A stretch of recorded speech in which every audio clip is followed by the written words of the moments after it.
Welcome to my channel. இன்றைக்கி நம்ம டேஸ்டியான பிரெட் அல்வா எப்படி செய்கிறதுன்னு பார்க்கலாம். பார்க்குறதுக்கு முன்னாடி எங்கள் சேனல் இது வரைக்கும் சப்ஸ்கிரைப் பண்ணலைன்னா ரெட் கலரில் இருக்க சப்ஸ்கிரைப் பட்டன் கிளிக் பண்ணிவிட்டு பக்கத்தில் இருக்க பெல் பட்டன் கிளிக் பண்ணி ஆள் கொடுத்துக்கோங்க. 6 பீஸ் பிரெட் எடுத்துக்கோங்க. இதை இப்போது 4 பீசஸாக கட் பண்ணிக்கோங்க. ஓரத்தை கட் பண்ணுறதுனாலும் கட் பண்ணிக்கலாம். ஆனால் அது கட் பண்ணிங்கன்னா கண்டிப்பாக வேஸ்ட்டாக தான் போகும். ஆனால் நான் ஓரத்தை கட் பண்ணாமல் பண்ணதே நல்ல டேஸ்ட்டாக தான் இருந்துச்சு. எல்லா பீஸையும் இந்த மாதிரி கட் பண்ணி எடுத்துக்கோங்க. கடாயை ஸ்டவ்வில் வச்சு ஸ்டவ் ஆன் பண்ணிக்கோங்க. 2 ஸ்பூன் அளவுக்கு தேங்காய் எண்ணெய் சேர்த்துக்கோங்க. டீப் ஃப்ரை பண்ணால் ரொம்ப ஆயிலியாக இருக்கும், அதனால இந்த மாதிரி ட்ரை பண்ணுங்கள். இப்போது முந்திரி பருப்பை சேர்த்துக்கோங்க. முந்திரி பருப்பு கோல்டன் ப்ரௌன் ஆன உடனே எடுத்து வச்சுருக்க கிஸ்மிஸை சேர்த்துக்கோங்க. இப்போது கிஸ்மிஸ் பலூன் மாதிரி ஊதிடுச்சு. இப்போ இதை தனியாக எடுத்து வச்சுக்கலாம்.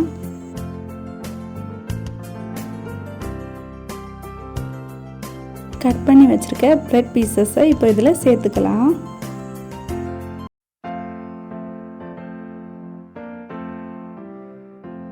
கோல்டன் ப்ரௌன் ஆகிற வரைக்கும் ஃப்ரை பண்ணிக்கோங்க. இப்போ இதை தனியாக எடுத்து வச்சுக்கலாம்.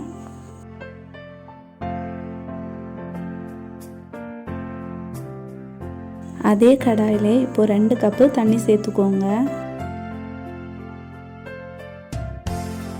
இப்போது தண்ணி நல்லா கொதிக்குது. இந்த டைமில் 2 ஏலக்காய் சேர்த்துக்கோங்க.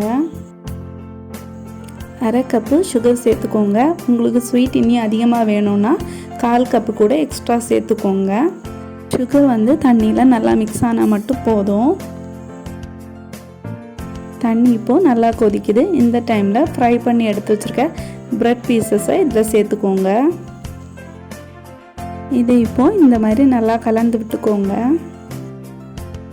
இது வரைக்கும் எங்கள் சேனல் சப்ஸ்கிரைப் பண்ணலைன்னா ரெட் கலர் பட்டனில் சப்ஸ்கிரைப்னு இருக்குது, அந்த பட்டனை ப்ரெஸ் பண்ணிவிட்டு பக்கத்தில் இருக்க பெல் பட்டன் கிளிக் பண்ணி ஆள் கொடுத்துக்கோங்க.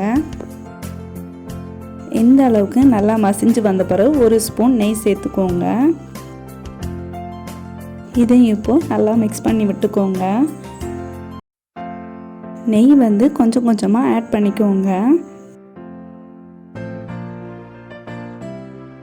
திரும்பவும் 1 ஸ்பூன் அளவுக்கு நெய் சேர்த்துக்கோங்க.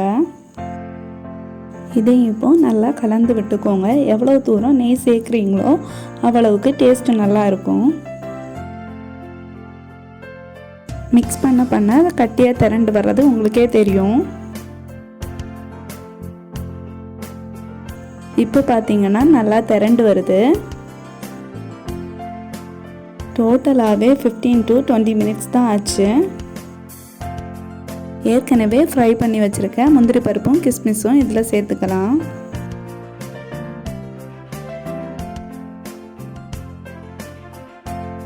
கொஞ்சம் கூட ஒட்டாமல் திரண்டு வருது. நீங்கள் ஸ்டீல் பாத்திரத்தில் செய்கிறதுனாலும் செய்யலாம். ஸ்டீல் பாத்திரத்தில் செஞ்சால் ஒட்டி பிடிக்கும், அந்த மாதிரி எதுவும் கிடையாது. எக்ஸ்ட்ரா நெய் எதுவும் சேர்க்க வேண்டாம். பார்த்தீங்கன்னா உங்களுக்கே தெரியுது, ஏற்கனவே போட்ட நெய் இப்போ அதில் நல்லா ஷைனிங்காக தெரியுது. இப்போ இது ரெடி ஆகிடுச்சு. இதை இப்போது ஒரு பாத்திரத்துக்கு மாற்றிக்கலாம். நீங்களும் வீட்டில் ட்ரை பண்ணி பாருங்கள். ட்ரை பண்ணி பார்த்து கமெண்ட் செக்ஷனில் கமெண்ட் பண்ணுங்கள். Thank you friends.